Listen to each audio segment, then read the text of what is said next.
my father was a really Oh, we're weird live guy. there. Surprise, surprise.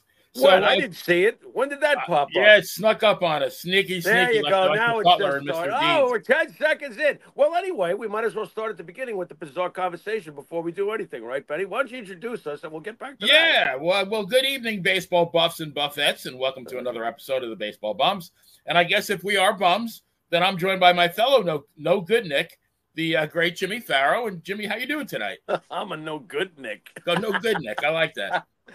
Excellent. I'm doing well. How are you, kind sir? I cannot complain. So Very good.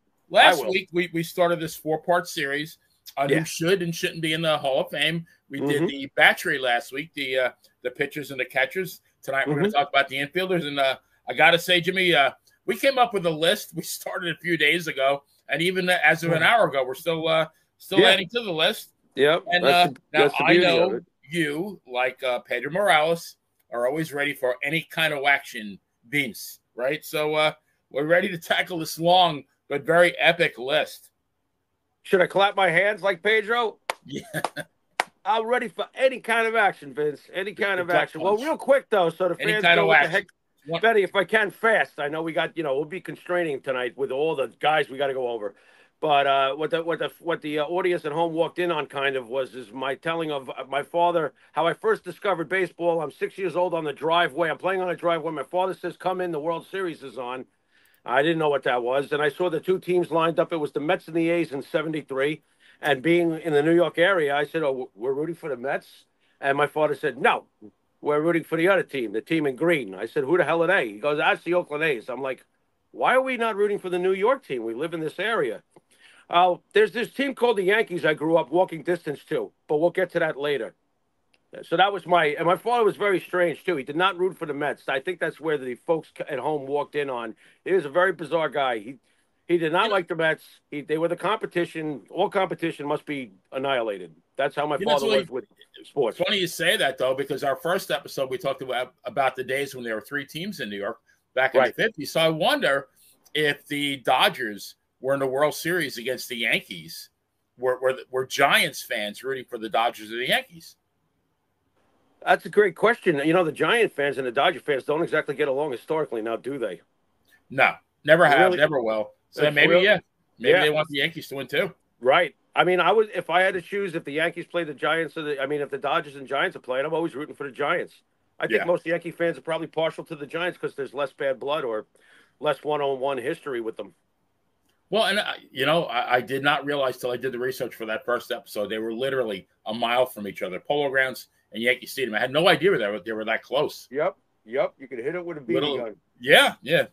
Mantle could probably pull one out of Yankee Stadium, hit the wall of the Polo Grounds. Yeah, without roids too. Imagine that. Yeah, exactly. So we'll start with the first baseman, and we'll talk about the modern guy, the contemporary guys first. Paul Goldschmidt of the St. Louis Cardinals, ex of the Arizona Diamondbacks, 7-time All-Star, 6 Silver Sluggers, MVP, 4 Gold Gloves, and his MVP was only 2 years ago, 2022. 351 homers, 1155 ribbies, and then career 290 batting average. He's 36 now. Right. Kind of on the decline. He's faltering. Yeah, he's declining. I feel like if he eclipses 400 home runs for his career and keeps the average, if he can, which I doubt, needs to stay above 290. Right now, he's borderline. That's a really, really, really, really good player, right? Agreed? Yeah, one of the best. Yeah, I mean, had some solid seasons, obviously. Right now, I'd say the jury is still out. I'm thinking as the voters would probably do, which is really the wrong way to think. I think that he's done enough, but he's going to probably have to accumulate some more. Clearing 400 home runs would probably be the clincher for me, if I'm being picky about it. So he's very close, but I won't say that I'm putting him in right now. I would agree. He is on the cusp. I mean, if he can have I think he's, like I said, he's 36.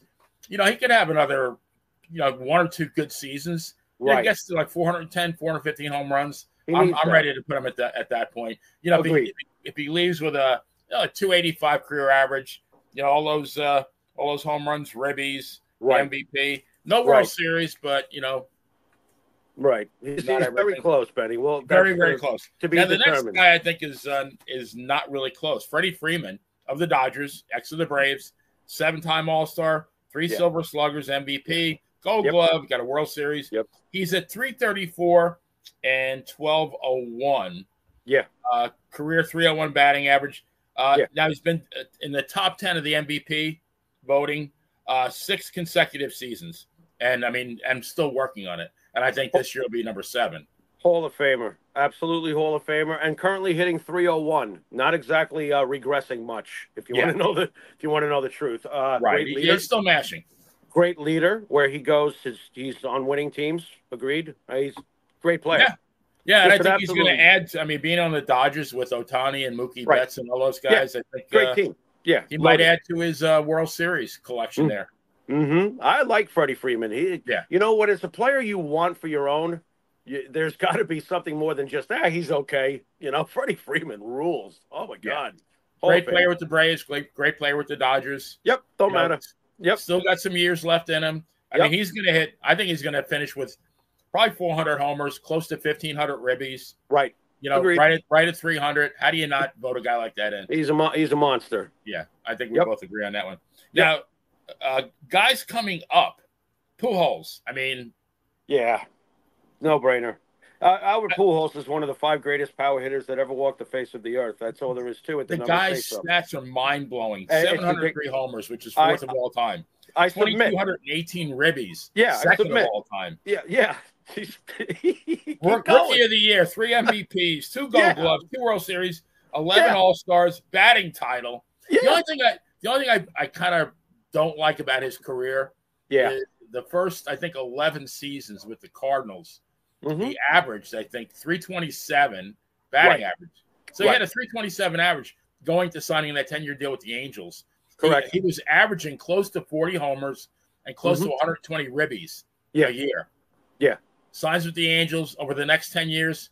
Right. That's 250. Right. With about 20 bombs a year and about 75 ribbies. Not bad. Right. I mean, I think the first 11 seasons get him in still. Of course. I mean, he's waltzing in, but you know who it reminds me of? It reminds me of this is a lesser player. This is obviously not Albert Pujols, but this was a pretty damn good player. It reminds me of when Jason Giambi got to New York.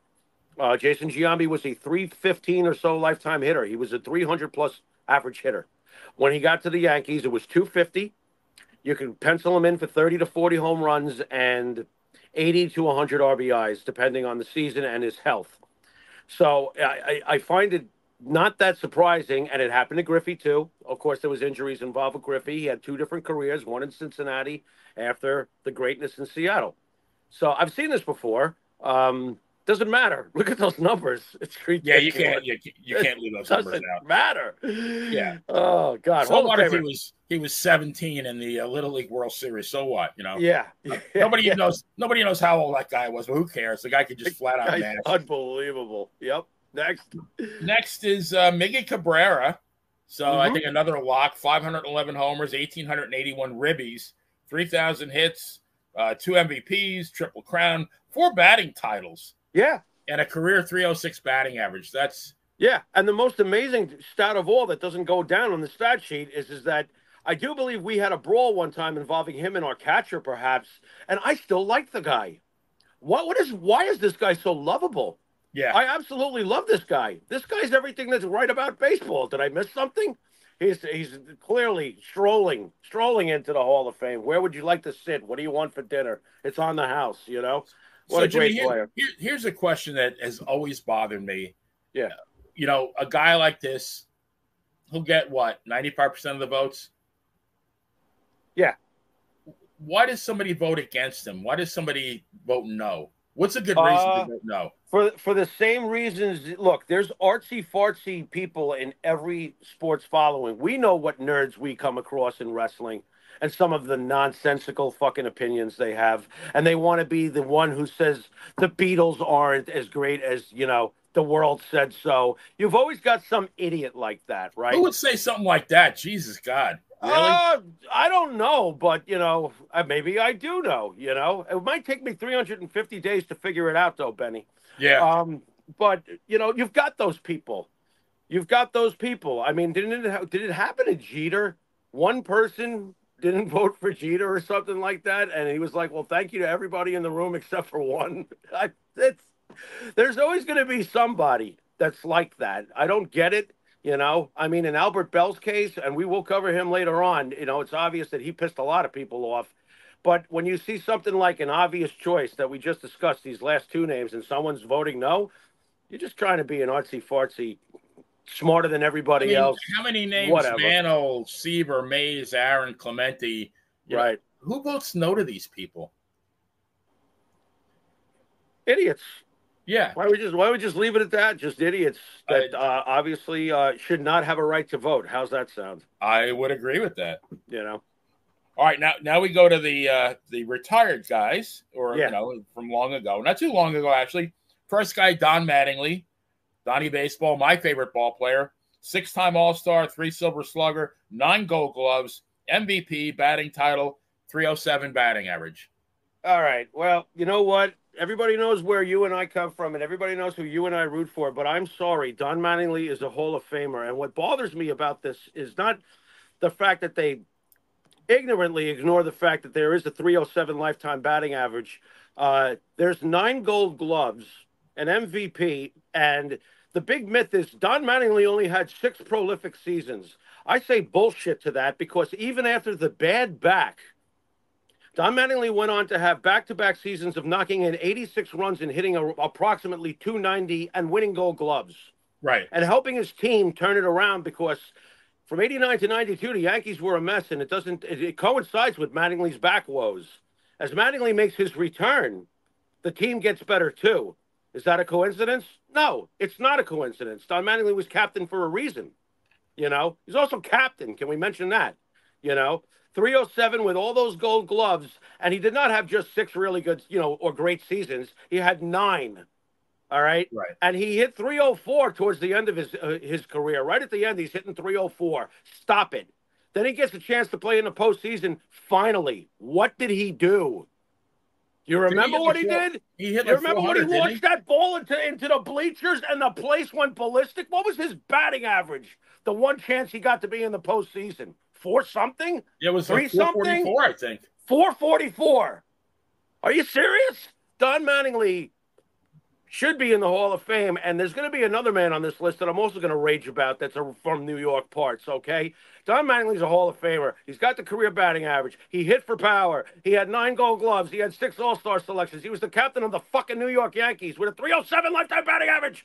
Well, and timing is everything, Jimmy, but if you took Mattingly's career, which spanned from 83 to 95, right? Right. Back that up 5 years. Say, that he had those identical numbers from 88 to 2000, but now he had the rings. Is anybody going to not vote this guy in? No, but on top of it, the more interesting comparative is that if you take Kirby Puckett's career numbers and you put them next to Don Mattingly's, they're almost identical. Right. And they both should be in the Hall of Fame. That's my point. Kirby Puckett, I love. Kirby Puckett's a Hall of Famer. But Donnie's numbers were right there with Kirby's all-time statistics. So, no, I don't know what this is. It's probably just another case of, there's too many Yankees in the Hall of Fame. Well, fuck that ideology. A lot of Yankee hate. Yeah. So maybe this is the guy you were just talking about, Keith Hernandez. Yep. 5-time All-Star, 2 Silver Sluggers, MVP, 2 World Series, 11 Gold Gloves, a batting title, and a career 296 batting average. What are we doing here? All Met fans, embrace us for a few minutes. What are we doing here? This is probably the greatest defensive first baseman that ever played the position. All right? You want a clutch hit, Benny? You want a really good, smart at bat with bat control for a high average with a clutch postseason experience? I do. I want that guy. I want Keith Hernandez. Mattingly and Hernandez, to me, was always a toss-up. Donnie had more power. There's no doubt about that. Donnie in his prime hit for more power. But you are picking between King Kong and Godzilla of their generation of first basemen. You don't get to overlook that. You don't get to just look past that. I don't know what the hell the writers are thinking or what they were thinking, that the fact that Don Mattingly and Keith Hernandez, 2 of the greats at their position all the time, and definitely 2 of the greats of their generation, are not in. They have the numbers to back. One's got the 307 career batting average. The other one's knocking on the door at 296. 11 Gold Gloves. 11! Gold gloves. There's 20 gold gloves between Don Mattingly and Keith Hernandez. Right. And we're having this discussion. That's insulting to those two guys that we're having this discussion. Agreed? Oh, absolutely. Preaching to the choir. And by the way, big time enough to cross over into culture, right? Don Mattingly on The Simpsons. And Keith Hernandez on Seinfeld, right? Right. Oh, yeah. What are we talking here? All right. These guys were a huge part of baseball history. They were studs of their time. Put them in. You got Mazeroski in there and you don't have them in there? What the? Why don't we integrate some more? Why don't we integrate some more Negro League statistics while we're at it? Yeah. Oh, I'm on a roll, Betty. Sorry. Just call you Kaiser. You are the law. Oh, jeez. Now the next, but don't call me Ken Kaiser. No. Go ahead. Next one's interesting. Actually, the next two. Mark McGwire, Rookie of the Year, Gold Glove, World Series, 12 All-Star, 583 homers. My take on steroids is much different than most people's. Everybody knew that they were, maybe it's not. Everybody knew they were cheating. The media knew it. The owners knew it. The commissioner knew it. The players all knew it. Everybody knew it. The fans knew it. The fans knew it. We all knew it. We all knew something was going on. The reason why I don't look at it the way, the cynic would is that you had grown men on steroids, whether it was Roger Clemens or whoever, throwing to grown men on steroids, whether it was Barry Bonds or Sammy or Mark or whoever. Okay, so that negates itself in my mind. Okay, you got two robots facing each other. I don't care because, and this is why I don't care. When the list came out of all these alleged violators of taking steroids, over 90% of that list consisted of guys who took steroids and sucked. So as far as Mark McGwire goes, I remember a skinny kid coming off the Olympics that hit 49 home runs. He was a beanpole back then. He was a beanstalk. He was like Strawberry in the beginning. Remember Darryl? Right. Darryl was built like a beanpole too. Yeah. Came in, tall guy, great swing, 49 home runs. No. Mark McGwire is one of the all-time greats.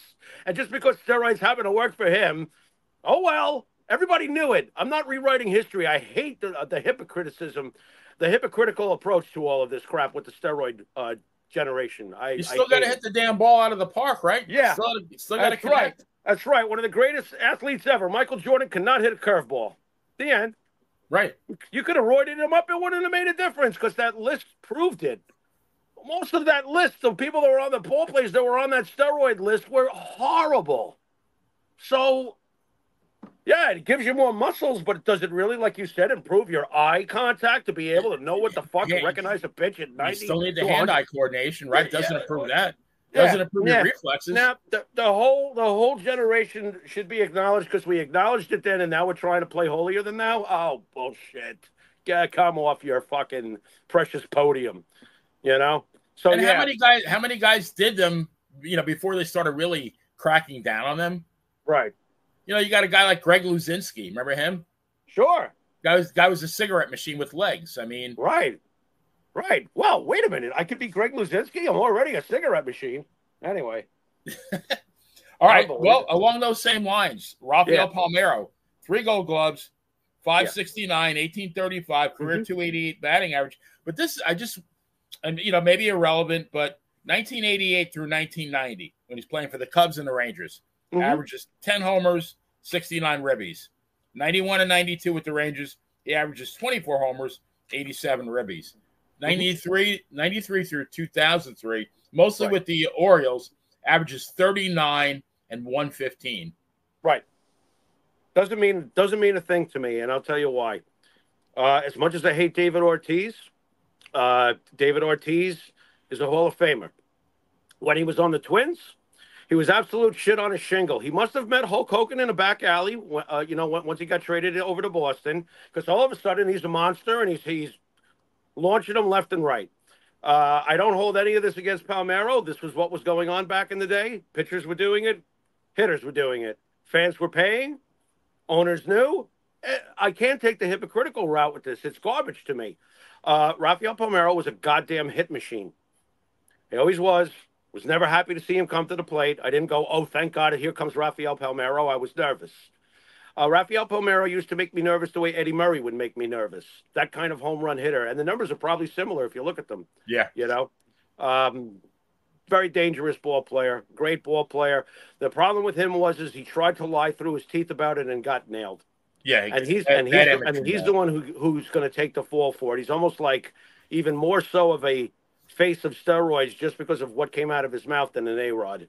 Right. But I still believe he's a Hall of Famer. You're not going to tell me he wasn't. I watched his entire career. No, agree. Gotcha. Next one for me, I feel very strong about this guy, Steve Garvey. 10 All-Star, MVP, World Series, 4 Gold Gloves, 2 NLCS MVPs, 9 times in the top 25 in the MVP voting, 272 in homers, 1308, career 294 average, 1,207 consecutive games played. Now, this is the stat that I wanted to talk to you about, Jimmy. Yeah. He's got 6 seasons of 200 or more hits. All right. There have only been there's been about 23,500 players in Major League Baseball history, and only 18 of them have collected 6 seasons with 200 or more hits. And out of that 18, 14 are in the Hall. Now, one is out of the 2 that are not on this list right now. You got Pete Rose, which I guess we can talk about, and you have Ichiro, who is going to go in anyway, right? Correct. That only leaves 2 guys who had 6 or more seasons with 200 hits that are not in the Hall of Fame. One of them is Steve Garvey. Oh, who's the other one? We're going to get to him. He's on our list too. Oh, wow, very interesting. I love it. How do you leave that? How do you leave the guy out? An absolute joke. I witnessed Steve Garvey's entire career as well. He is a Hall of Famer. He should have gotten in right away. It's a disgusting oversight. I don't know what it is that he's lacking. He's not lacking anything. He's a great average hitter. Also, another guy who's a great situational hitter. You remember how patient he seemed to be? He knew exactly what to swing at. He could hit to any portion of the field. 10-time All-Star, what? That's not enough. That alone is not enough. 2 league champions. By the way, he's part of, and we're going to get to another name very soon when we get over to third base. He's part of a team that, in San Diego, that not only was he a winner and a champ over in L.A., he went to San Diego and turned around a real sad sack situation with a couple of other big names that came in with him. They, of course, lost that World Series in '84 to the Tigers, but he was an integral part of that team. Steve Garvey is a Hall of Famer. Another guy who should be insulted. I feel is almost as passionately about Garvey not being in as I do about Mattingly and Hernandez. It's pretty close, man. He's right there with them. He was that prolific. He was that good. He was one of the best of his time. So, I don't get it. I don't get it at all. Look, we grew up with Chambliss. Chambliss was an excellent first baseman, but he was not Steve Garvey. All right. Steve Garvey was a stud. An absolute bona fide all-star every year. The word I use is elite. He was an elite ball player, just like Mattingly and Hernandez were. Yes, he was, and he looked like one too, and he played like one too, and he was a handsome devil. Didn't he pose for the ladies in the magazines? Steve Garvey's a handsome devil. Maybe it's jealousy. You think there might have been some jealousy about Garvey with the writers? I've never been able to figure that one out. I don't understand it. Hall of Famer. I agree. Totally agree. Next one, and I think this is the last of our first baseman, is Mark Teixeira. Wow. 3-time All-Star. He's got 3 Silver Sluggers, World Series, 5 Gold Gloves. Now he's got 409 homers and 1,298 ribbies, 6 top 20 MVP seasons, and he's got 9 seasons of 30-plus home runs, and he's got 8 seasons of 100-plus ribbies. Very consistent. What's the lifetime batting average for Tex? I think Tex is like 288. No way. Is it really that high? Let me check. Hang on. Double check, because I think his average, I'm sorry, guys, we're going on the fly sometimes, but we want to get the information nailed. I'm pretty sure his average, maybe it was with the Yankees that his average went down. He had an insane run with the Rangers with batting averages. So I'm just curious as to what his lifetime batting average equates to. He's very close. Maybe not that high. Hang on 1 second. Yeah, he's very close. No, I'm sorry, 268. Yeah, you were right. I knew it. I knew the batting average was in the 260s. I didn't want to say for sure. Wow. Yeah, 268. But I mean, guy's a masher. Wow. You know something? I'm going to go with yes. That's a tough one. That was one I really struggled with. I'm going to go with yes because, batting averages, I don't, the way that the players today, their batting averages are an absolute embarrassment. 268 probably puts you second or third on the team nowadays, it feels like. Am I wrong about that? Very few It's going to get you millions and millions of dollars. Yeah. I know this much. Teixeira was an absolute stud when it came to hitting the ball. Oh my God, what a beast he was! Obviously, he had a bunch of Gold Gloves, so he was great at first base. But I also remember when he came to the Yankees, we were champions. We needed him. He was huge for us to get us there. I remember he struggled in the postseason. I do remember that, but he was one of the biggest reasons we got there in the first place. He was part of that confident turnaround when you were bringing in CC Sabathia, when you were bringing in Mark Teixeira, when you were bringing in Johnny Damon. The team had an aura of confidence, and Teixeira proved what a great Yankee he was. Remember, towards the end, he gave the Mets fits in his final year. He was almost fist fighting them by himself, starting crap on the field. Teixeira, I'm going to say, yeah. He had enough run production, and he did enough in the field with the Gold Gloves.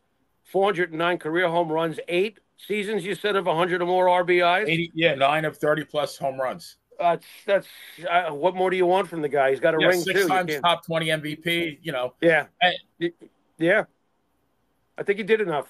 I think enough. And with him, he got out at a relatively young age, 36. I mean, he could have put, he might have tried to compile for 3 more years.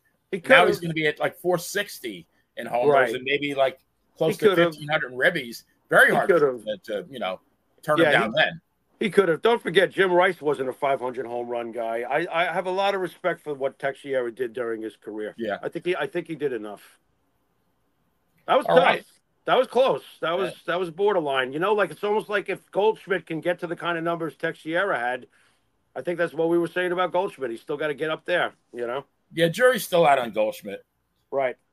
All right, so second base, I hate this guy. Jose Altuve. 8 All-Stars, 6 Silver Slugger, MVP, 2 World Series, Gold Glove, 3 batting titles, career 307 batting average, and this is the kicker, though, 27 postseason home runs, which is number 1 all time. Yeah, I hate him, too. For obvious reasons, but that's a Hall of Famer. Yeah. Oh well, we lose.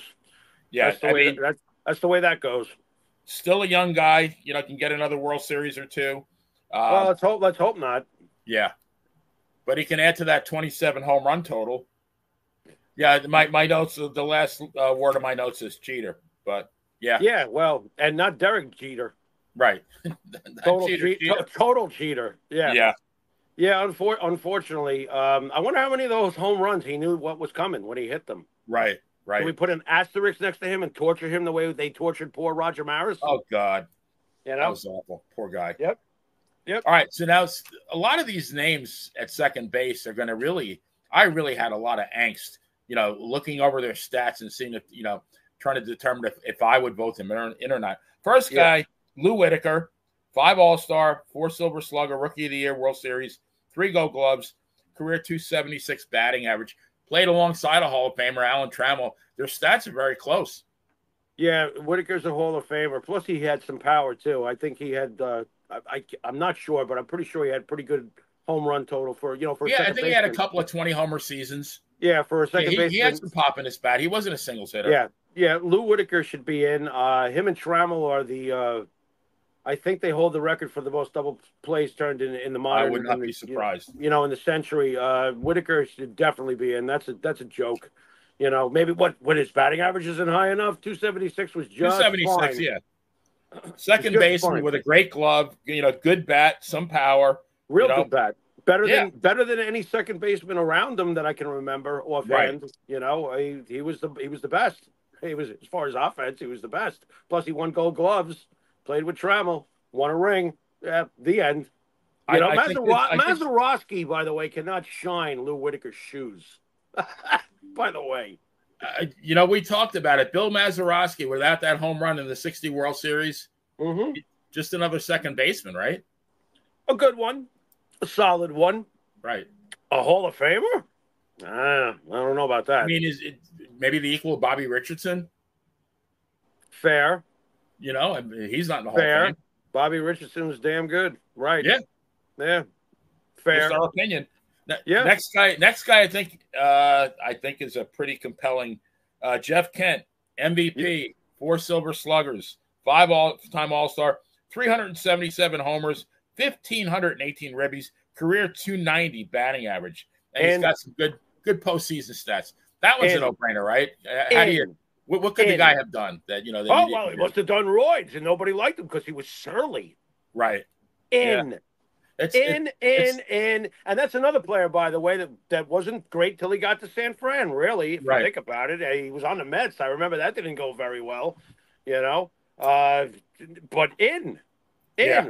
over 1,500 career RBIs with all those home runs and that dude. There was not a more baseman.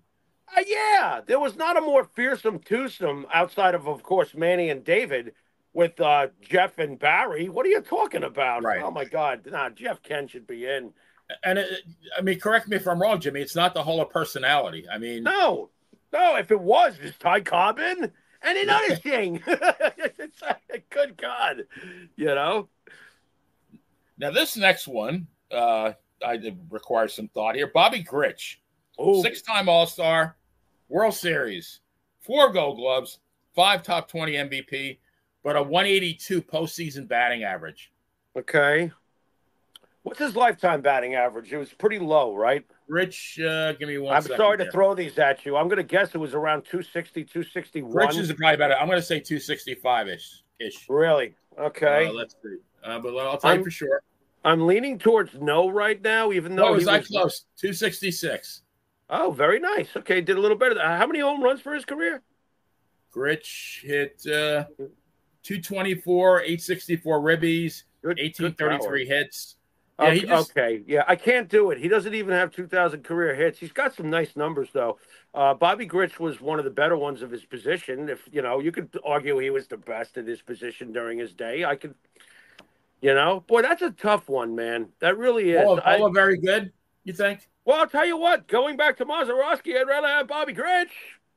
Yeah, absolutely. There's always that, But am I personally voting Bobby Grich into the Hall of Fame? Probably not. Probably not. He's close, but he's not. Look, if he had given me like a 276 average, maybe. It's funny, those finite things that are the fine line between what gets it done and what doesn't. Or if he had like a dozen Gold Gloves, maybe, with a 270 batting average. The problem with us is that, when they make decisions like putting Harold Baines or Mazeroski, it lowers the bar, and it's Well, okay, all right. Real quick, let's get this out of the way real quick. I got to say this much though, in response to what you just said. While it's true that Mazeroski and Raines are argumentative guys, right? Mazeroski is no Harold Baines. Harold Baines had over 1,600 career RBIs. So, but I understand the premise what you're getting at, but Baines to me is not. That's an insult to Baines. How's that sound? I'm just saying. Guys that most people don't think should be in the Hall. I agree with you. That's why I said that to start off. Yeah. But the comparison between Mazeroski and Baines is insulting. Yeah, Baines was very good over a very prolonged period of time. Yeah. Baines we're going to get to later. We'll save what we really think about that when we get to outfielders in a couple of next episode. All right. So Bobby Grich, I'm going to go with no. I'm going no. Very, very good, though. Very, very good. I think same with this next guy. Next guy, Frank White, longtime second baseman for the Royals. 5 All-Stars, Silver Slugger. He got the World Series, 8 Gold Gloves, but a career 255 batting average. Wow. 8 Gold Gloves. 5-time All-Star. Got a ring, too? Jimmy, he's Mazeroski without the home run. Wow. I think Maz was like 260. So all right, I'm gonna go with no because he's a little better than Bobby though. I would rather have Frank White than Bobby Grich if I was asked to pick the two. Don't forget how much we've watched Frank White, the great and very underrated after all these years rivalry of the late 70s between the Yankees and the Royals, fighting for the American League Championship from 76 through 78. Correct? That was a hell of a team, those Kansas City Royals. My God. Frank White's a little bit better than Grich, but I'm not doing it. The average is too low, and the other body of work around it is not enormous enough. Oddly enough, if he had won like 10 Gold Gloves, that might have pushed me. Yeah. It's close, but I'm going to say no. Ooh, that hurts. Yeah. Average is too low. The next guy is our guy, Willie Randolph, 6-time All-Star, World Series, career 276 batting average. No Gold Gloves, but I wonder, was he the second best second baseman in the AL at that time? It just so happened that White won all the Gold Gloves. Well, if White wasn't winning them, Bobby was, correct? Yeah. A lot of competition. Willie wasn't the best second baseman of his time, but Willie was the most reliable. Willie never faltered or slumped badly. Willie was always, you could always pencil him in for 270 to 280. He was a light hitter. Let's not change history much. Yeah, no power. Little power. No power. He would get a good timely hit. He was great on the base pass, fast as hell. And excellent defensively. For the time period he played in, when you're surrounded by guys like that were winning all the Gold Gloves, oddly enough, I guess he was odd man out. He's a solid ball player. He's an all-time great Yankee, which I'm glad he got a plaque because he deserves one.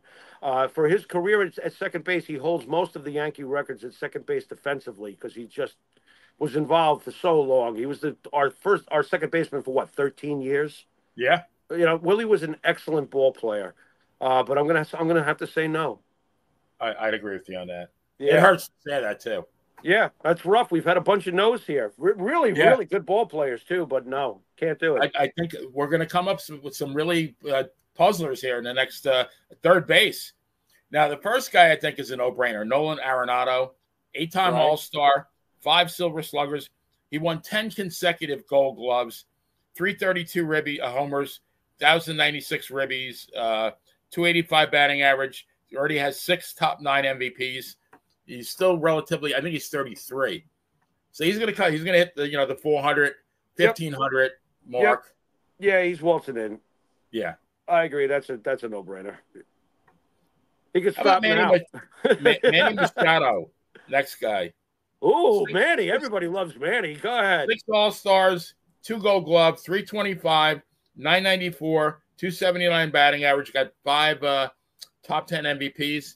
It's too soon to tell, you think? Got to let the career play out? Yeah, the career's going to play out, but Manny's going to get in. I think he will. Yeah. He's still mashing. He's a Hall of Famer. I don't care if you like him or hate him. I personally can't stand him, but I wouldn't be mad if he joined my team. You know what I mean? All right. Here's where we earn our lucrative salaries, Jimmy. Dick Allen. Richie, don't call me Richie. Call me Dick. Right. 7 All-Star, Rookie of the Year, MVP, 351, 1119, career 292 batting average, 7 MVP votes in 7 seasons. In. I mean, didn't a lot of his years occur during when it was supposedly much harder to hit a ball in baseball out of the park? Yeah, it's the late 60s. 60, was it 68 that Yaz won with a 301 batting average, I think? You were correct. Correct. And he won the Triple Crown with a higher average the year before, 324 or something like you said. Yeah. Dick Allen should be in. We will get to outfielders later on. Dick Allen reminds me very much, as far as media perception, of an outfielder that I'm sure we're going to cover when we get to that next week. Dick Allen didn't make any friends in this business, was very surly, very standoffish, and call me Dick. And apparently that's what the voters did. A lot of people did. Yeah, they did. And they earned their name. Yep, and that's fine. Look, the bottom line was he wasn't paid to be a nice guy. He was paid to be a ball player, and he was a great ball player. He was one of the most, during his prime, he was one of the top 3 prolific home run hitters of his time. The end. I'd much rather have an asshole hit a 2-run homer than a nice guy strike out for me. Absolutely. I couldn't agree more. More. So this one really hurts, or it hurt my brain thinking about it. Greg Nettles. All right. 6 All-Stars, 2 World Series, 2 Gold Gloves, 390, 1314, career 248 batting average, which that's the bad part. But, I mean, of all the third basemen we're going to look at, had the highest WAR, wins against replacement, at 67.9, and was in the most postseasons at 7. Right. Wherever he went, they won. Greg Nettles is the highest WAR in the history of Major League Baseball for anybody hitting under 250. He's the best. To get that out of the way, right? To get that out of the way, because the batting average is a problem. Here's why I will argue till I die that Greg Nettles is a Hall of Famer. Okay, the Gold Gloves. Everybody knew back in the day that there were 2 third basemen that were the best. Brooks Robinson, who was the darling of the media and deserved all the Gold Gloves he got, but keep in mind that Greg was going up every year against Brooks Robinson. As Brooks got old, people realized and finally passed the torch as far as votes go for Gold Gloves to Greg Nettles. Greg Nettles was a Gold Glover his entire fucking career. Greg Nettles, you could not hit the ball to. And in the postseason, I'll never forget this. The headlines read in 1978, I believe it was. I think that was the year. Maybe it was 77. No, it was 78. The Yankees had played 2 games, the first 2 games, and they had won them by the skin of their teeth. And the New York back page said, Nettles 2, Dodgers nothing. Because what Greg Nettles did in that World Series is equivalent to what Brooks Robinson did in that, the 1970 World Series with the ridiculous plays. Greg Nettles, like single-handedly, Guidry realized that Nettles was in such a zone that he pitched inside purposely to get them to hit it to Nettles. And hit it they did. I mean, some of those were line shots. Some of those were backhand dives deep into the corner, almost like in foul territory. Backhanding a scorcher in foul territory that landed fair, went into foul. Greg pegs it and throws him out. What the hell's going on here? And when he retired, he was the all-time leading home run hitter for third baseman in the American League's history. And what are you supposed to? What is your third baseman should field their position brilliantly? Oh my God! And hit for power. What did Greg Nettles do? Field his position brilliantly and hit for power. He also was the American League Championship Series MVP. You want clutch? And if he didn't beat you with his bat, as Lasorda knew, he'd beat you with his glove. But somehow his teams seem to always making it to the postseason. Well, we're getting back to Garvey now, and thank you for reminding me of that, because Nettles was another one, along with Gossage, that went with Garvey over to San Diego, and boom, they're in the World Series.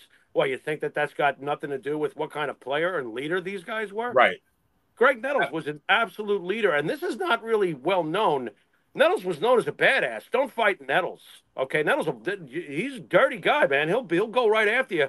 But what I never really realized until reading up, because for this show, Nettles was a real comedian. Made everybody laugh in the locker room. They loved his sense of humor. He was very lovable to the other guys in the locker room, and I didn't realize that Greg Nettles was a jokester and a very clever one, apparently. They all loved his sense of humor. He kept the clubhouse light. And you know how hard it was to keep that clubhouse light. You got Billy, you got George, you got Reggie, you got Thurman, And Nettles was able to balance those two things beautifully. He was a badass. He was a leader, but he was also a funny guy. And I found that really interesting, that he had that kind of quality behind the scenes, that he could keep everybody sane with laughter. That's pretty key. But as far as the Hall of Fame goes, when you retire at your position, you're a multiple-time All-Star, you've got multiple Gold Gloves, and you're leading your league in the history of home runs at your position. I'm sorry your batting average is .248, but he did enough. He did enough. And there's other guys in the Hall of Fame that don't have great averages either. I don't want to hear it. Bill Mazeroski is a fucking bat flea compared to Greg Nettles. I don't want to hear this. The old argument was always George Brett or Greg Nettles after Brooks had retired. George Brett or Greg Nettles. George Brett or Greg Nettles. Well, if one's a shoo-in for the Hall of Fame and the other one's always in the conversation, how is Greg Nettles not equated as a Hall of Fame top-notch offensive and defensive first baseman champion and leader? The other day when what's his name, Gleyber Torres kind of loafed to first, I thought of two guys. I thought of Thurman Munson and Greg Nettles. Yep. If they were on the team now, what they would have said to that kid. Yep, it's over. I don't know if they would even have said anything. I think they would have did their talking, Yeah. With their fists. What do you say? Nettles should be in? I love Greg Nettles. If I had a vote, I'm voting the guy in. Okay. I'm voting the guy in. I know that average is really hard to get past. I understand that, but if he had hit 252, are we thinking the same way about this? And then when I saw the stat as far as WAR goes, he's the number one available candidate of anyone who hit under 250 in their career. He had the highest WAR of anybody in the history of the game. So it's not like, well, he hit 249, he hit 248. God, his WAR was ridiculous. Right. Stop it, As far as from a WAR perspective, the next guy, the closest was Ken Boyer. Right. 7 All-Stars, MVP, World Series, 5 Gold Gloves, 282 homers, 1141 ribbies, career 287 batting average. Played in only one postseason with the Cardinals in 64. Wow. One of the better third basemen of his time, for sure. Great, though. I mean, Hall of Fame great. Again, if I have a vote, I don't vote for him. I mean, it's close. I really got to think about it. Yeah, it's close. How many career hits did he have? Is it mentioned there? Boyer. You don't have to make yourself crazy over it. I'm curious, but I think those numbers are really, really good. I don't know if I don't know if I can do it though. I don't think I can. He's kind of just on the outside looking in. Real quick mention for Pete Rose, who I linked to third base. Pete Rose should be in. That's enough crap. The punishment should be over with. That's enough. I would like to. I mean, what is he, like 81, 82 years old now? Yeah, stop it already. Enough. Yeah, enough. He gets it. Even if he doesn't get it, put him in. I mean, mass murderers served less time than Pete Rose has. I mean, it just yeah. Put him in. I mean, I think that man has suffered like tremendously over the last 40 years. Don't you think? Sometimes it's self-inflicted with him. I could personally tell you from what I know of him, he's a yutz. But sometimes he's his own worst enemy. He should have just tried to say the Derek Jeter thing a long time ago. Say something like, the way John Cena spoke at last night's post conference. Say something that'll get you out of your hot water. Pete's made it worse for himself over the years, but you know what? Enough's enough. He seems much more level-headed. Well, I don't even know if I could ever call Pete Rose level-headed, but enough time already. Stop it already. Especially the fact that Bud Selig judged him, I think, is a steaming pile of shit. So put Pete Rose in already. I mean, we've had this debate about wrestlers, like a guy like Ivan Koloff. He'll get in the Hall of Fame eventually, but one guy didn't live to see it. I want these guys to live to see it. Would be nice. Yeah, would be nice. I agree. Next is David Wright. This is a close one. 7 All-Stars, 2 Silver Sluggers, 2 Gold Gloves, career 296 batting average, and 6 top 25s. I think the guy was hurt too much. Yeah, he didn't. I think he has like 1,777 or something like that career hits. He didn't even get to 2,000. He got out very young at 32, I think. He had to. He got hurt. He was a great Met. He's a great player. He's a great leader. The Mets should retire his number if they haven't already. I don't think they have yet, but they should. Great ball player, but didn't accumulate enough and do enough to get in. Very, very, very, very good ball player, though. He's a what-ifer, right? He's like he is. Gino Hernandez or Magnum TA in wrestling. He was on pace. He was on pace. He was on pace for a Hall of Fame career, and then his body told him no. Like you said, definitely an all-time Met, but maybe just not a Hall of Famer. Right. All right, last position, shortstop. Moving along here. Wait, hold on a second. I didn't hear us talk about Ron Cey. Oh, yeah. I'm sorry, and I wrote that in pen. Shame on me. Yeah, the Penguin, Ron Cey, number 10, 6-time All-Star, World Series MVP. 316 homers, 1139, played in 5 postseasons, 53.7 WAR, which is pretty solid. Mm-hmm. Career batting average? He was about, let me see, I'm going to guess 264, but give me. Yeah, you're in the ballpark. It's low. Say, he's not in the 250s, I don't think. 261, close. Okay, I can't have it both ways, Benny. I can't. It wouldn't be the right thing to do. While Ron Cey is not Greg Nettles defensively, did he get a Gold Glove, Ron Cey?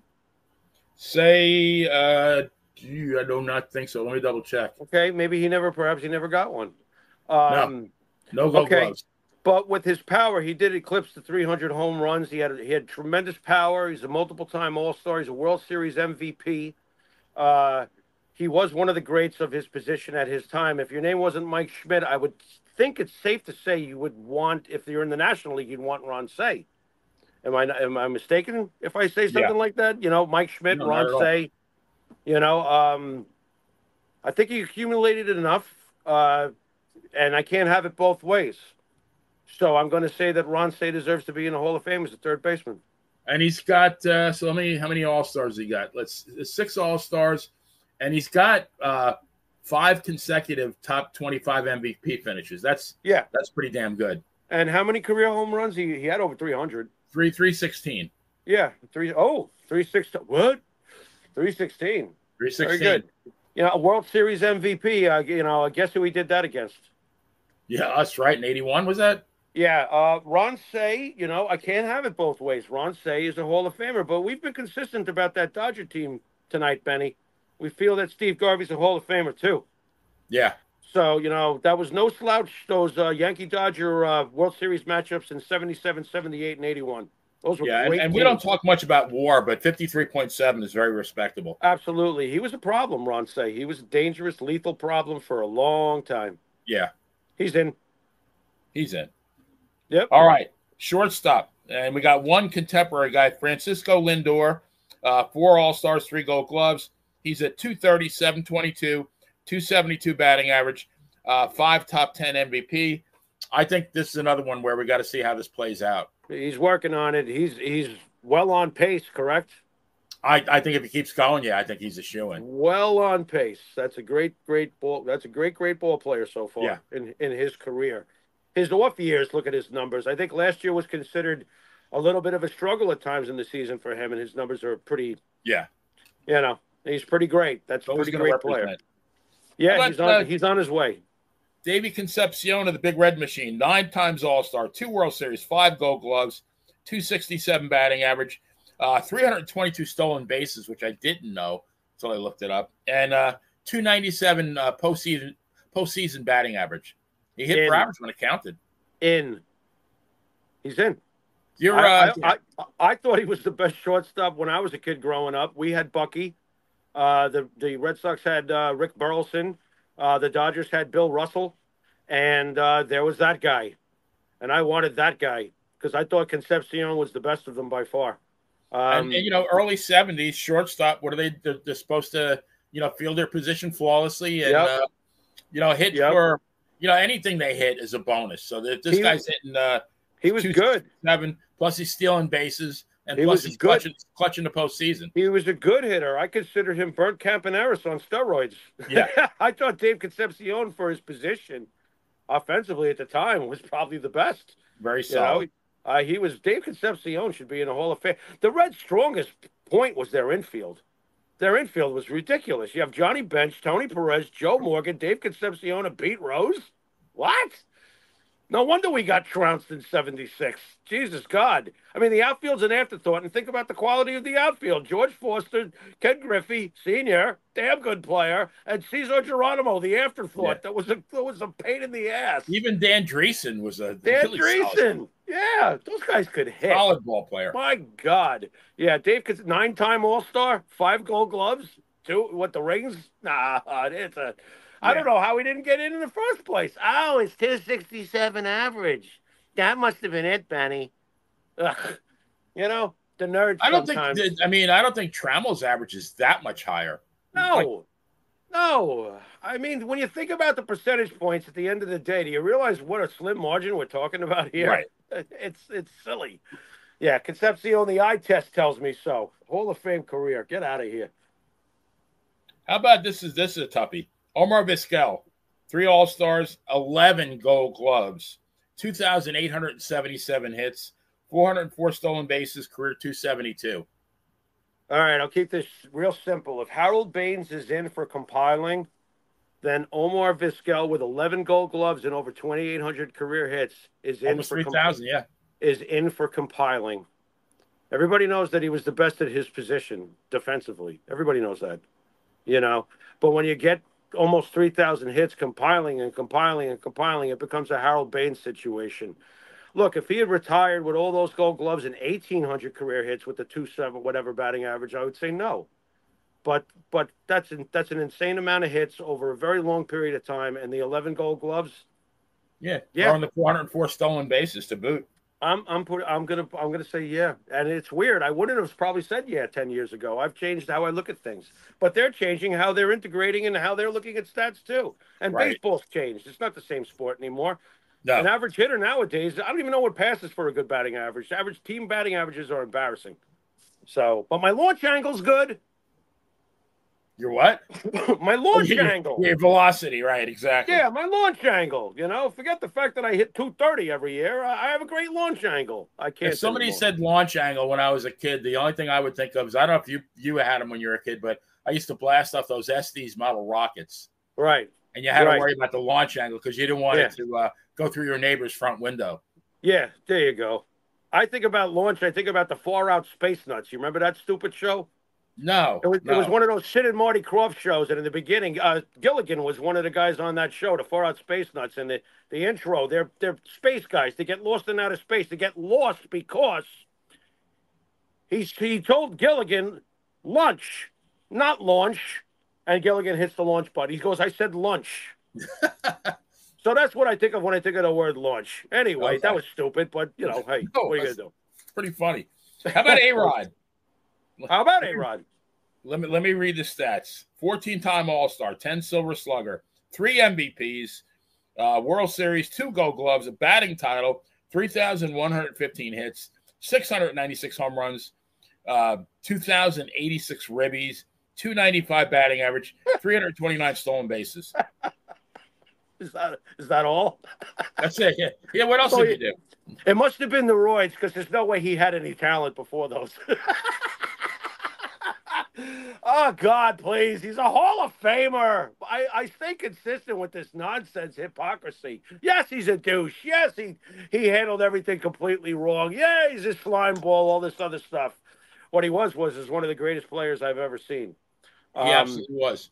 Before Aaron Judge, A-Rod gave me the most amazing season I've ever seen. One of his 2 MVP seasons with the 54 home runs and whatever amount of RBIs. I had not seen anything like that in my lifetime. The closest thing was Reggie. As far as regular season production, I was like, this guy's insane. Oh, my God. A-Rod was the source of one of my greatest experiences at a ballpark ever was at Target Field when I was living in Minneapolis.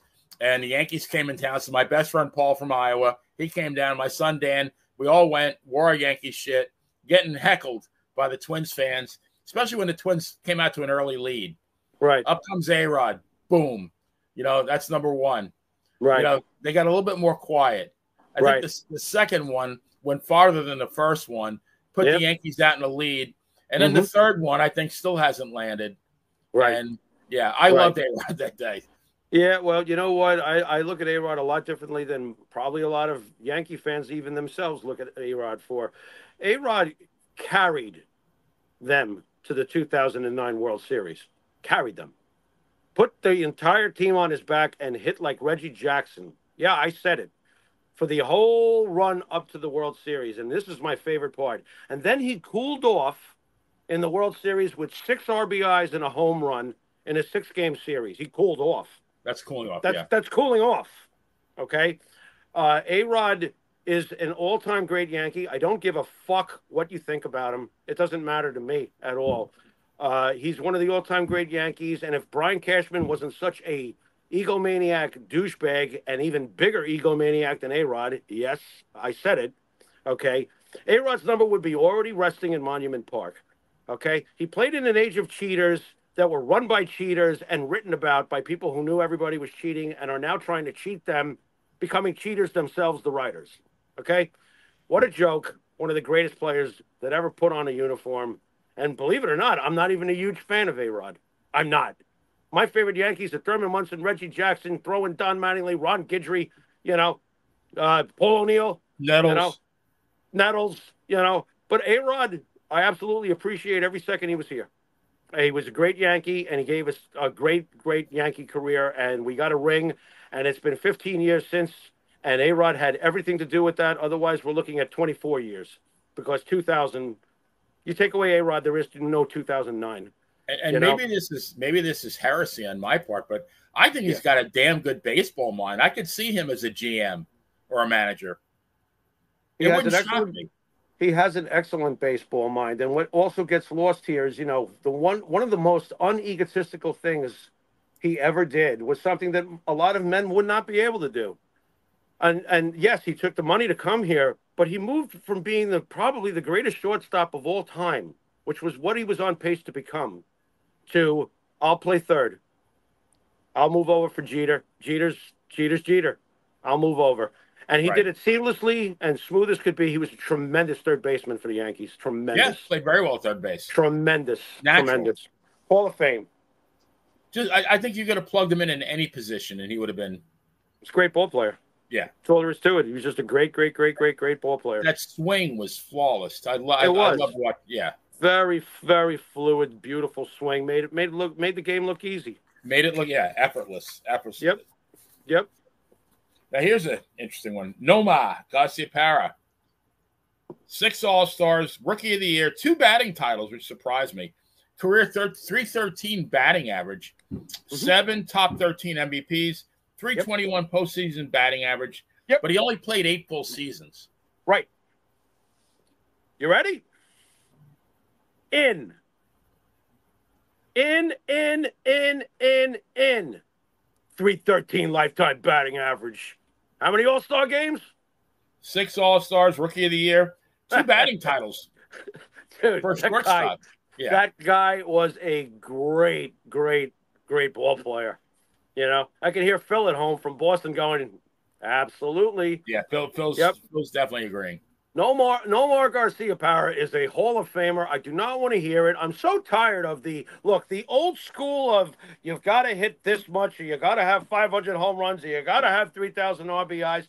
I just want to know if you did enough during a decade or so at this point. Well, you got said 7 times you're being voted in the top 13 of the MVP, which means you have serious consideration. That's a lot of seasons. Garciaparra was an absolute stud. You do not ignore a 313 career batting average. I'm sorry. And a 321 in the postseason. Yeah, he got no worse. He got better. Right. You're only helping the case, Benny. Garciaparra was right there with Jeter and A-Rod. You remember that? That was the conversation all the time. Jeter, A-Rod, or Garciaparra. The end. Garciaparra's a Hall of Famer. That's just my opinion. No, I agree. How about Jimmy Rollins? 3 All-Stars, MVP, World Series, 4 Gold Gloves, 470 stolen bases, 264 batting average. No. I love him, though. Yeah. He could have played for me any day. I loved him. I loved when he basically told the Mets and the city of New York, F you, we're going to win the whole damn thing. He was pretty boisterous about his predictions. I remember that, and he delivered. To Philadelphia, he's a god. I would assume. But the overall body of work, very, very good. Close, but no cigar. I can't do it. The whole very good. This next guy, I had no idea that his stats were as good as they were. Miguel Tejada, 6 All-Stars, 2 Silver Sluggers, MVP, 8 times top 25 MVP, 5 consecutive 100 RBI seasons, 307 homers, 1302 ribbies, career 285 batting average. There was a season, I didn't realize this. This guy's a shortstop. He drove in 150 runs in one season. That's a Hall of Famer. Shortstop? I had no idea that. Did you hear the numbers do you hear the numbers you just read off for a shortstop? Let me read off this because you kidding? Tejada. Here we go. So, I mean, seriously, wow. So here's his lines. Yes. 2000, 30, 115, 275. 2001, 31, 113, 267. Next year, 2002, 34, 131, 308, 27, 106, 278. In 2004, 34, 150, and 311.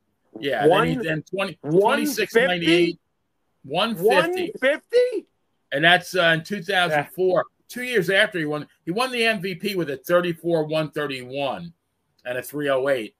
But that year that was a better year, 34, 150 and 311 batting average. He came in came in fifth in the MVP that year. Wow. Yeah. Yeah. But then, 26-98, 24-100. I mean, geez. Wow. You're talking over like a 7-8 years period. Mm-hmm. Yeah, he's 150 RBI, and he played every game every year. He's in. He's in. Why is he not in? I would not have even put him on the list had it not been. I read an article on MLB.com where they listed guys by position, and they said, honorable mention, and they mentioned Miguel Tejada. And of course, I remember the guy, but I thought, well, let me just look up his stats just for the hell of it. And when I saw it, it's like, holy shit. Yeah, that's a holy shit. Benny, real quick, I wanted to backtrack quickly. One last point about Nettles, because I remembered it just now. In the history of baseball, there have only been 6 times in the history of baseball has a third baseman had over 400 putouts in a season. Only 6 times in the history of the game. 4 of the 6 seasons are by 2 guys, 2 apiece, Brooks Robinson and Greg Nettles. Wow. Just thought I'd throw that in, too. Just to throw that in for extra measure about how a 248 batting average should not stop all those other things that Greg Nettles did when he walked away as the all-time leading home run hitter in American League history with rings and gold gloves and everything else he did. So basically, I just wanted to get that in because that was something key that I had read earlier, and I thought to myself, what are we talking here? If it wasn't Bench, Fisk, and Munson, it was Robinson and Nettles, and then there was Robinson, Nettles, and Brett. I mean, you can't toss around the greatest of the great and not have them all equally acknowledged. Acknowledge him. And Nettles is he's in that conversation. He's got to be. Yeah, it's disgusting. I don't know what's going on with the Yankees over the years, but something happened. Obviously, it is disgusting that Greg Nettles has not had his number retired next to Roger Maris's as number 9 for his 11 amazing legendary years as the Yankee third baseman, where he blazed a Hall of Fame type career. It's a joke. Not a plaque out there, not a retired number, not a mention of Greg Nettles. It wasn't just Reggie and Thurman, and everybody knows that who experienced it. There was another power hitter there that was just as productive every goddamn year and just as important and just as big in the clubhouse, and it was Greg Nettles. Wasn't he not that he was I wouldn't say a de facto captain, but wasn't it almost like having another captain? He was. He was one of the major leaders in that. If it wasn't Munson, it was Nettles that was leading that clubhouse. That's a fact. That's a fact. They all deferred to Munson and Nettles. Yeah. That guy came to play every single day. All right, the last guy on the list, I think, and this is somebody that you gave me that I would not have thought of, was Michael Young.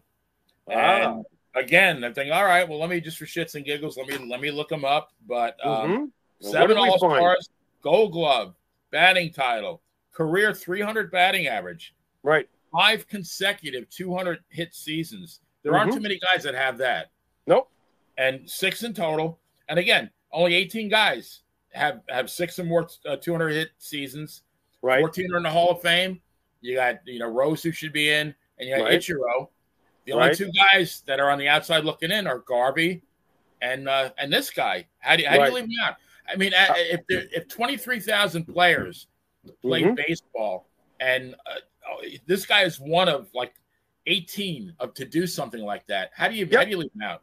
You should not leave him out. I believe that Michael Young is a Hall of Famer. If you ask a Texas Ranger fan, Michael Young is one of the greatest ball players that obviously that ever played for their franchise, but also realize the circumstances that Michael Young, he reminds me a bit of a Derek Jeter as far as his personality goes. This is a really calm, composed winner. Okay, Michael Young is asked to move to shortstop very early in his career. He started out as a second baseman, and they asked him to move to shortstop because they had just, A-Rod just became a Yankee. All right, so A-Rod's gone. And Michael Young steps into that spotlight and seamlessly becomes an amazing, amazing shortstop. And then he becomes a third baseman, later on.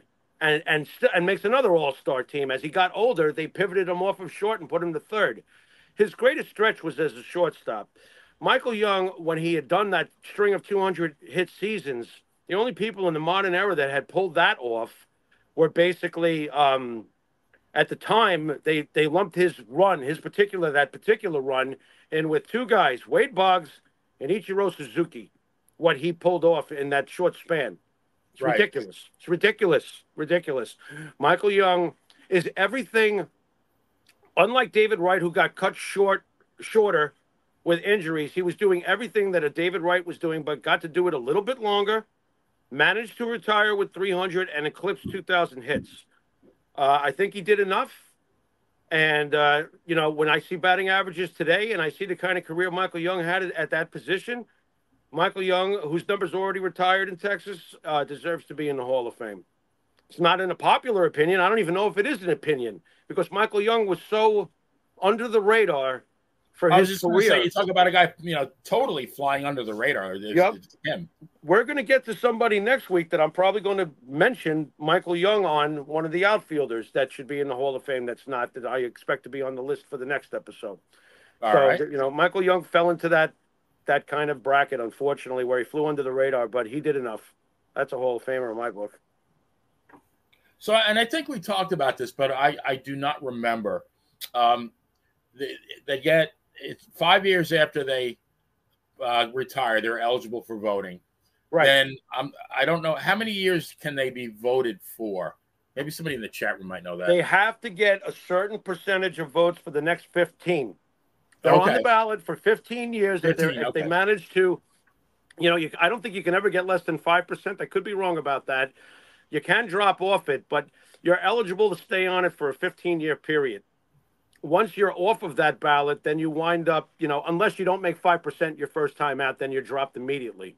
And I believe Michael Young, how insulting is this, was dropped immediately. In his first year of eligibility, I don't think he even got 5% of the vote with a 300 career batting average and everything that he accomplished. He didn't even get a second look. Writers are complete fucking idiots sometimes. Remember the movie Fast Times at Ridgemont High? Sure. When Mr. Hand hands back the test papers, what does he tell the students? What was that? What are you people? On dope? I mean, I think, like, are these writers on dope? Like, how do you, I don't know.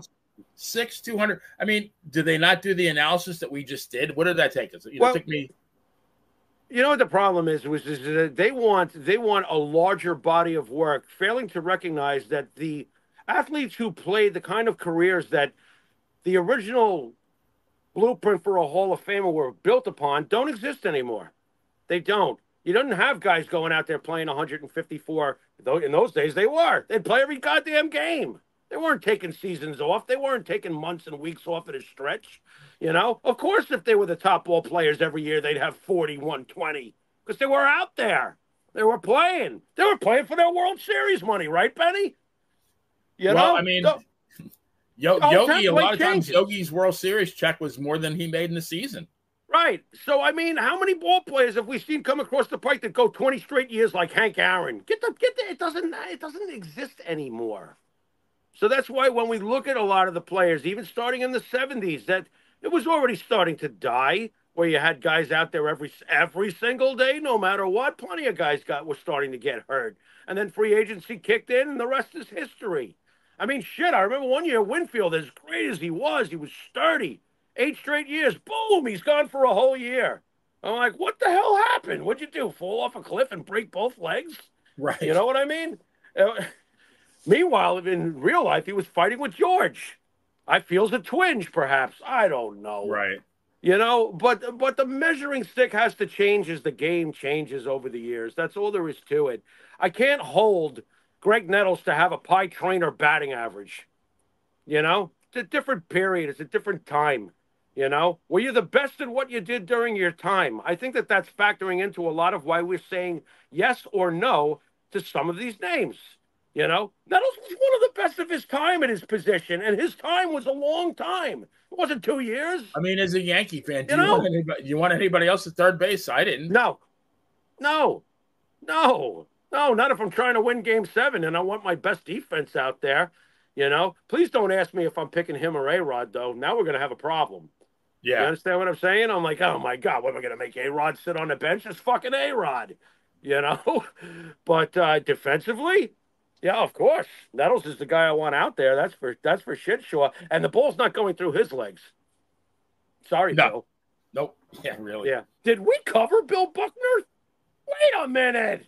Oh no. Oh, wait a minute. Bill Buckner. Oh, well, all right, real quick. He should be in. Bill Buckner. Hang on.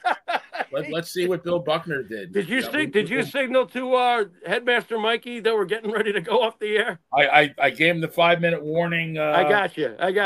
5 minutes ago. Okay. All right. But he's going to pop on. Make it quick. I say yes for Buckner. Do you, as you're looking, do you say yes before you look at the numbers? I say yes. I would say yes. And here we go. All right. Won a batting title. Yeah. Only one All-Star, which is shocking. That's ridiculous. Keep going. Yeah. He's got 2,715 hits, 1,208 ribbies. 1,208 ribbies. What's his average lifetime? Lifetime average 289. It's pretty good. And he's got 5, 1, 2, 3, 4, 5 top 25 MVP finishes. Right. Postseason. Let's see. Yeah, not so good in the postseason. Only 2. How many home runs did he hit in his career? Home runs. He wasn't a home run hitter. Let's see. I know. 174. 170. All right. I'm going to say no. Very close, though. I'm going to go with no. Yeah. He got to 100 ribbies 3 times. Yeah. No. Never great. He should have been a 4 or 5-time All-Star, to be very honest. I'm very surprised that he was just a one-time All-Star. I'm going to say no. I'm going to calm down. I'm going to say no. But what a great ball player, though. He really was. Well, I mean, he hit, let's see, 1980, hit 324. Right. Not an All-Star. 78, 323, not an All-Star. Wow. Something's off here. Yeah. Garvey was getting all the nods. Yeah, 74. He hit 314, not an All-Star. Yeah. Ah, boy. So, geez. Well, that's a Garvey was getting a nod every time. That enhances the greatness of Steve Garvey. All right, I'm going to go with Bill Buckner. Buckner was a very, very, very good ball player. But I will say this as far as Hall of Fame for him: if you're going to put Mazeroski in for that one home run, then you have to balance that. Oh, it's so positive. He hit the home. Oh, then give it to Bill for that poor, unfortunate ground ball. Because he was obviously a much greater player than that one awful play he's remembered for. He was an excellent ball player. I mean, there's a man that went to his death, right? Right. He did die, didn't he? Yeah, he did die. Yeah, died in 2019. Yeah. Well, at least they got it right, and he returned to Boston and raised the flag and was treated as a returning hero because he was a hero. He was an excellent baseball player. He deserved. He was a damn good ball player. That's really on that jackass manager. Was that McNamara? Who was the manager for the Red Sox in '86? I think it was McNamara. Yeah. What a jackass, man! He really managed them right out of that whole thing. So now, assuming they don't get they're on the ballot for 15 years. They don't get in. They don't get the votes. What happens after that? Then they go to the Veterans Committee, and how long is that? Yeah, I don't know. I mean, and the Veterans Committee has to even have interest in you. The Veterans Committee has to nominate you. So that sounds like a popularity contest. That's the buddy system. Yeah, pretty much. I mean, Rizzuto had to wait forever before he was finally put in. Mazeroski got in because of his buddies on the council. It's always been something that. Just came with the territory, I guess, and it still does. That's why I hope they have been active, though. I mean, they've inducted quite a few recently, haven't they? Yeah, they have. That's why I got hope that Posada, through Reggie Jackson's interference there, he's been pushing to get Posada more consideration. So it really depends. I'd like to see. Well, we're going to talk about Bernie next week, right? But right. Yeah, we talked about Posada. Pettit. Munson, Mattingly, Teixeira. I mean, there's a lot of Nettles, a lot of guys. Yeah. A lot of guys that arguably could go in.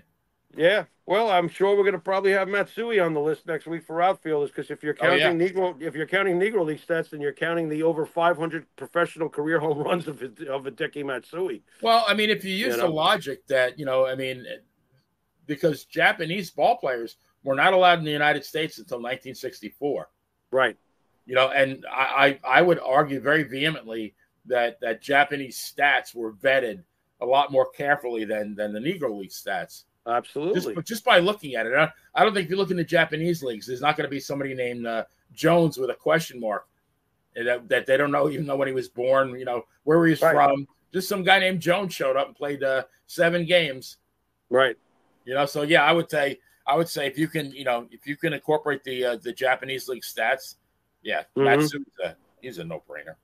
Yep. So many guys, jeez. He is. Did Mike get drunk at that concert? I'm starting to wonder. I don't know. I think it's like a Leonard Skinner tribute band. Yeah, it sounded like it. What we can do is we can just sign off and then both exit. Okay. I think that's, I've heard of discussing exit strategies, but this is ridiculous. Yeah, like we're going to jump on the count of 3. So, yeah. I'm going to wrap it up here. Hopefully Mike sees and he, they might be playing What's Your Name, Little Girl? And Right. I've been waiting for them to play Saturday Special. That's great. Did you ever see it wasn't Leonard Skinner, but did you ever see the movie Dirty Work with Norm Macdonald? No. Oh, man. That's we'll have to do a podcast on funny movies one day, but that's a great movie. Dirty Work is with Norm Macdonald, Artie Lang, and Chris Farley, Don Rickles. Sounds good. No, it's a great movie, but they're at a bar and there's going to be a fight, and Chris Farley takes a quarter and puts it in the jukebox, and he goes, "Street fighting man, G7," and he puts the quarter in, but he presses G8 by mistake, which is If You Like Pina Coladas by Rupert Holmes. Jesus.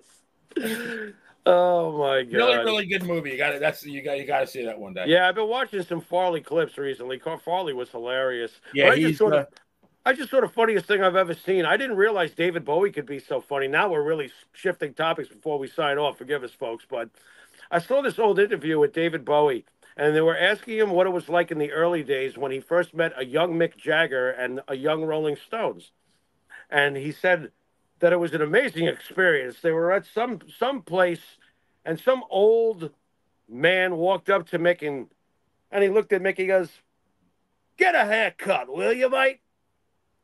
And Bowie, the way he imitated Mick, I probably can't do it right, but Bowie imitated Mick to the T. He sounded exactly like him. He said, and this guy said this very rude thing, and Mick Jagger, I go, I'll never forget he said this. What, I look like you? Which I thought was absolutely hilarious, that Mick was like, and what, look like you? Get a haircut and wind up looking like you? And Bowie said that at that very moment he realized this is the future of rock and roll, because the Stones were so abrasive. They didn't give a shit about anything. Get a haircut. Well, I look like you. That's just fucking hilarious. That quick wit of the Brits when they came over here. Whether it was Lennon McCartney. What about when they told the Beatles, when are you going to get a haircut? And Harrison said, I just got one yesterday. That's some good stuff. Anybody. I think, wasn't it that if you like the Beatles, you were in favor of corporate America? Is that the most incorrect statement of all time? Well, the biggest crock of shit is that the Stones were for the tough people, and the Beatles were the cutesy wootsies. And the Stones would have been the first ones to tell you we would never fight the Beatles in a fist fight. They would have beat the shit out of us. The Beatles were from a rough part of Liverpool, and the Stones were from London. The Stones did not grow up on the streets the way John, Paul, and George and Ringo came from the toughest neighborhood of them all. Right. They were like, those guys would have beat the living shit out. John Lennon alone probably would have beat up all of the Rolling Stones. It's just, it was a big, how you get a label and you're perceived under such label. The Beatles were the boy toys or whatever, the boy band or whatever, and the Stones were the tough guys. Couldn't have been further from the truth in real life. Yeah. Which definitely I find hilarious. Part, for sure. Yeah, no doubt. All right, Jimmy. Well, the ump has called the infield fly rule, so I guess it's time for us to go. I heard that one time during a Mets game in 1962 that an ump called the infield fly rule, and Mark Throneberry zipped his pants. You ever hear about that? I might have made it up. Let's assume here. Mark Throneberry. I suppose you're wondering why they asked him to do this commercial. Right. I still don't know why I'm here, right? Mark Throneberry and Bob Uecker, man. God bless them both. And Ron Luciano while we're at it. Guys from baseball who made us laugh. They were all funny guys. Hilarious. Yeah, Luciano was a rip. Thanks for reminding me of him. Holy crap. Is Luciano in the Hall of Fame? Ron Luciano as an umpire should be in the Hall of Fame. Absolutely. He is the E in entertainment. And if he's not in the Hall of Fame, what an oversight. Because that was the most entertaining umpire ever.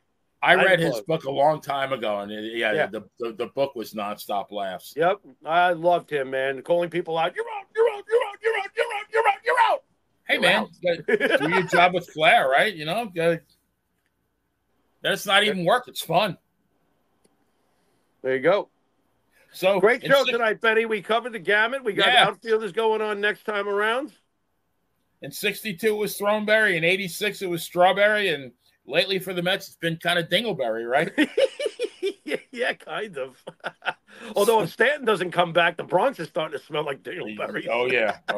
We'll pray for that. So for the great Jimmy Farrow, this is the player telling you that if you're at the ballpark with your girlfriend and she kisses you between the strikes, please make sure that you kiss her between the balls. And we're out. Wow. Later.